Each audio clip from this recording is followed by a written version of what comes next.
Subscribe now and press the bell icon. परम पिता परमात्मा सारी सृष्टि के रचनहार कुल मालिक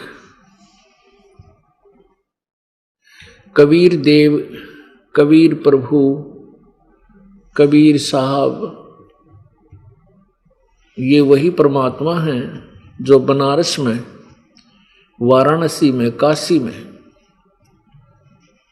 सन 1398 संवत 1455 में सतलोक से सशरीर आए थे और लहर तारा तालाब में विकसित कमल के फूल के ऊपर एक शिशु रूप धारण किया था, बालक का रूप धारण किया था।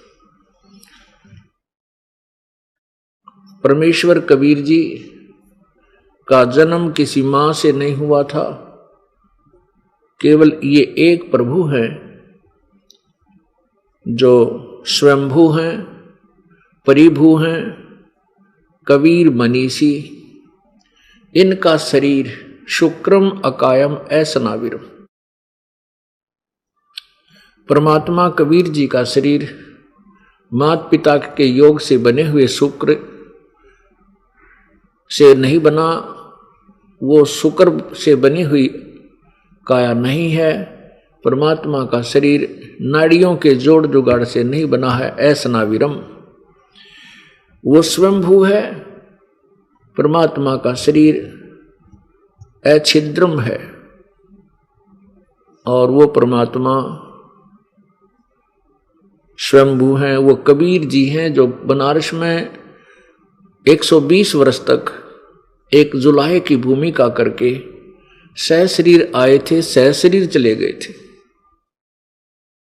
वो असंख्य ब्रह्मांड के मालिक हैं, वो कुल मालिक है। वो परमात्मा हैं जो गीता जी अध्याय नंबर 18 के श्लोक नंबर 62 में 62 में गीता ज्ञान दाता कह रहा कि अर्जुन तू सर्वभाव से उस परमेश्वर की शरण में जा जिसकी कृपा से तू परम शांति और शाश्वत स्थानम अर्थात सनातन परम धाम सतलोक को प्राप्त होगा। गीता जी अध्याय नंबर 15 के श्लोक नंबर 4 में कहा कि जब तुझे तत्वदर्शी संत मिल जावे उसके पश्चात उस परम पद परमेश्वर की, उस परमेश्वर के परम पद की, उस परमेश्वर के जो गीता जी अध्याय नंबर 18 के 62 में जिसके विषय में कहा है, उस परमेश्वर के परम पद की खोज करनी चाहिए, जहां जाने के बाद साधक फिर लौटकर संसार में नहीं आते, जिनकी जन्म मृत्यु फिर कभी नहीं होती।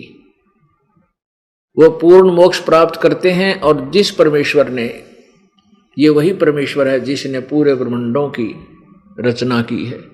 गीता ज्ञान दाता कहता है कि मैं भी उसी की शरण में हूं और उसी की पूजा करनी चाहिए, उसी से पूर्ण मोक्ष होगा। गीता जी अध्याय नंबर 7 के श्लोक नंबर 29 में 29 में गीता ज्ञान दाता कह रहा है कि जो तत्ब्रह्म से यानी उस परमेश्वर से, जो गीता जी अध्याय नंबर 18 के श्लोक नंबर 62 में जिसके विषय में कहा है, तत्ब्रह्म यानी उस परमेश्वर के तथा संपूर्ण आध्यात्मिक ज्ञान से, उस परमेश्वर से तथा संपूर्ण आध्यात्मिक ज्ञान से और सब कर्मों से, पुण्य पाप आदि सभी कर्मों से जो परिचित हो जाता है, वो व्यक्ति फिर केवल जरा और मरण से, जरा माने बुढ़ापा, मरण मीन मृत्यु, यानी बुढ़ापा और मृत्यु ये सबसे ज्यादा दुखदाई इस मानव शरीर के लिए होते हैं। कहते हैं फिर वो जरा और मरण से ही छुटकारा पाने का प्रयत्न करता है। वो यहाँ का ना देव बनना चाहता है, ना महादेव बनना चाहता है, ना कोई पृथ्वीपति बनना चाहता है। वो केवल अपनी जन्म मृत्यु के उस रोग को कटवाने का ही प्रयत्न करता है। गीता जी अध्याय नंबर 8 के मंत्र नंबर 1 में अर्जुन ने पूछा कि प्रभु आपने जो 7वें अध्याय के 29वें श्लोक में जिस तत्ब्रह्म उस परमेश्वर के विषय में जिक्र किया अभी, वो परब्रह्म वो तत्ब्रह्म कौन है, वो किसको कहते हो तत्ब्रह्म? गीता ज्ञान दाता ने 8वें अध्याय के 3रे श्लोक में उसका उत्तर दिया है कि वो परम अक्षर ब्रह्म है। पुण्यात्माओं, ये एक ऐसा सामूहिक सत्संग शिक्षा केंद्र है, आध्यात्मिक शिक्षा केंद्र। इसमें आपको ये महीने में 6 पीरियड अटेंड करने पड़ते हैं। 6 सत्संग होते हैं 6 दिनों के, और इनको आपने अटेंड करना होता है। और इन 6 दिनों के अंदर हमने वो कंप्लीट सिलेबस करवाना होता है जो पूरे वर्ष में आपको रह रह कर रिवाइज करवा करवा के वो परमात्मा की महिमा आपके हृदय में जचानी होती है। जब आपके हृदय में ये सत्य ज्ञान तत्व ज्ञान फीड हो जाएगा, समा जाएगा, फिर वो अज्ञान हट जाएगा। 3 परमात्मा है, एक ब्रह्म जिसे क्षर पुरुष भी कहते हैं, जिसे क्षर ब्रह्म भी कहते हैं, इसको ईश भी कहते हैं। अब एक परमात्मा के 3 पर्यायवाची शब्द हैं। ब्रह्म, इसको क्षर ब्रह्म कहो। क्षर ब्रह्म माने नाशवान परमात्मा, क्षर ब्रह्म। इसको क्षर पुरुष भी कहते हैं, क्षर पुरुष, और इसको काल ब्रह्म भी कहते हैं और अकेला ब्रह्म भी कहते हैं। ये 1 नंबर का, ये सबसे पहला सबसे छोटा भगवान है, 21 ब्रह्मांड का स्वामी है, 21 ब्रह्मांड। और दूसरा जिसे अक्षर ब्रह्म बोलते हैं, अक्षर ब्रह्म, इसको अक्षर पुरुष भी कहते हैं। ये दूसरे नंबर का प्रभु है और इसका 7 शंख ब्रह्मांड, नील पद्म शंख, 7 शंख ब्रह्मांड का स्वामी है।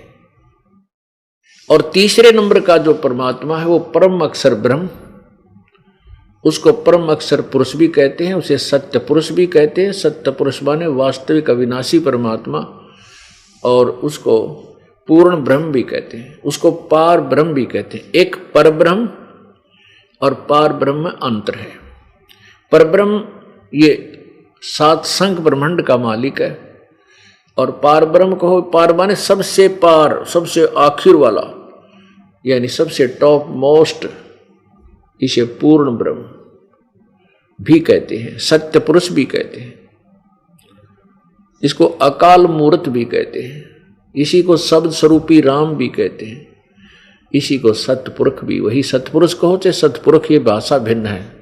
पंजाबी में पुरुष बोल देते हैं, हिंदी में पुरुष बोल देते हैं। तो ये 3 परमात्मा है, 3 ब्रह्म, परब्रह्म और पूर्ण ब्रह्म। इन्हीं को पहले को क्षर ब्रह्म, क्षर पुरुष, फिर अक्षर पुरुष दूसरे को, और तीसरे को परम अक्षर पुरुष। तो ऐसे ये 3 भगवान हैं। और पूर्ण जो परमात्मा है, परम अक्षर ब्रह्म है, जो पूर्ण ब्रह्म है, वो असंख्य ब्रह्मांड का मालिक है, जिनमें ये अक्षर पुरुष के, अक्षर ब्रह्म के 7 शंख ब्रह्मांड भी उसी के अंतर्गत आते हैं, और 21 ब्रह्मांड इस ब्रह्म के भी उस पूर्ण ब्रह्म के अंतर्गत आते हैं। यानी कुल मालिक वो पूर्ण ब्रह्म है। वो कौन है?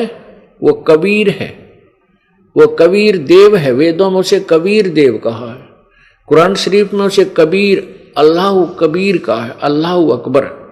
अकबर कहो, कबीर कहो, कबीरन कहो, खबीरन कहो, खबीरा कहो, कबीरा कहो, ये अपनी भाषा के अंतर्गत उसी परमात्मा की तरफ बोध करते हैं। और अरबी भाषा में कबीर का अर्थ बड़ा भी होता है।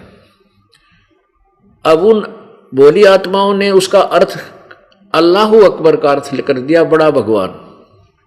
किसी ना किसी कोई भी नाम है, उसका मीनिंग अवश्य होता है, उसका कोई ना कोई अर्थ बनता है। इसी प्रकार कबीर देव, वेदों में कबीर देव है, हम उसे कबीर बोलते हैं। कबीर को हमारी विशेषकर भारतवर्ष के अंदर जो हिंदी भाषी और अनएजुकेटेड हिंदी भाषी अनएजुकेटेड अशिक्षित जो वर्ग क्षेत्र है पहले था, वो एक ऐसी लोकल लैंग्वेज थी। हम वे को बै बोलते हैं, जैसे वेद प्रकाश, वेदपाल को हम वेद प्रकाश वेदपाल बोलते हैं, बै बोलते हैं। तो इस प्रकार वेदों में कबीर देव, उस कबीर देव की महिमा वेदों में कलम तोड़ लिखी है।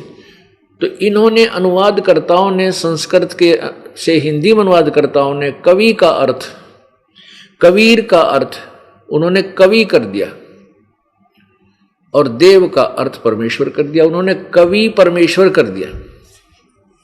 अपनात्मा हम उसको कबीर देव को कबीर कबीर बोलन लागे। कबीर कबीर साहब, साहब कहो चाहे भगवान कहो, परमेश्वर कहो।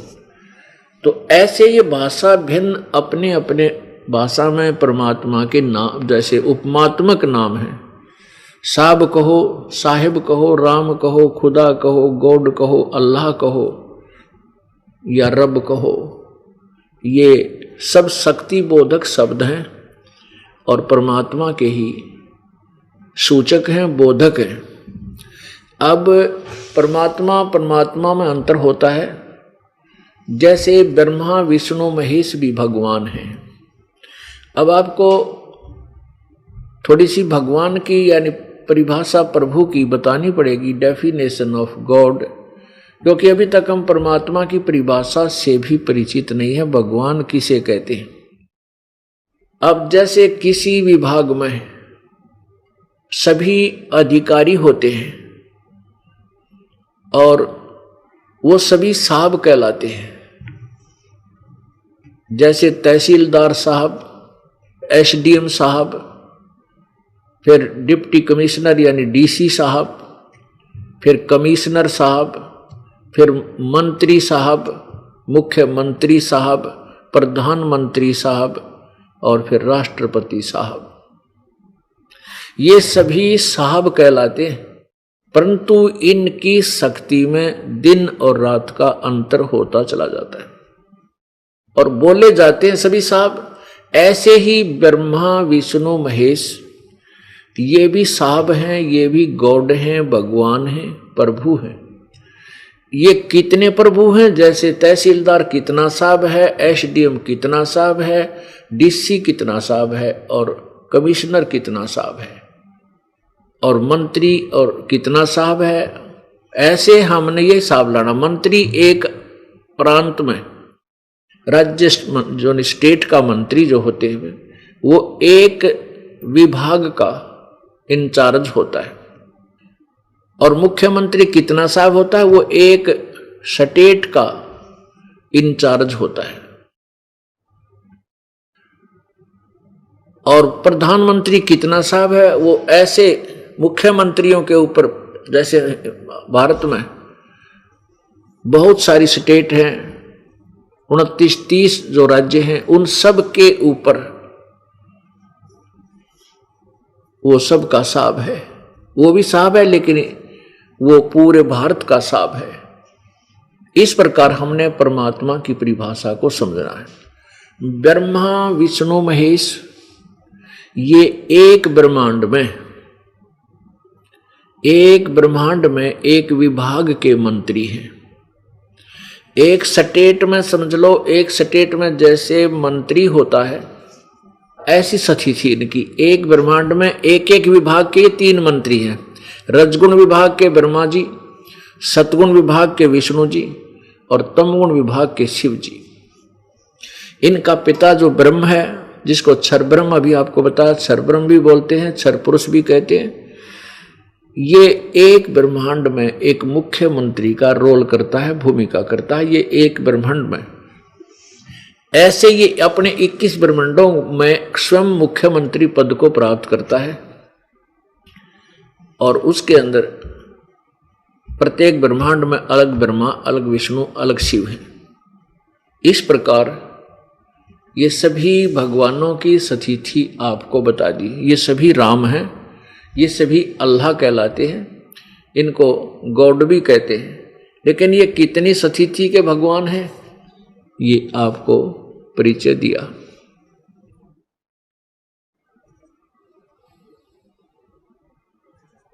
जो परम अक्षर ब्रह्म है, जो पूर्ण परमात्मा है, सारी सृष्टि का रचनहार है, वो कबीर भगवान है। वो बड़ा भगवान है। जैसे अरबी में उसको बड़ा बोल दिया, अल्लाहु अकबर। अल्लाहु अकबर का अर्थ सबसे यानी बड़ा भगवान। तो बड़ा भगवान कौन है? परम अक्षर ब्रह्म है।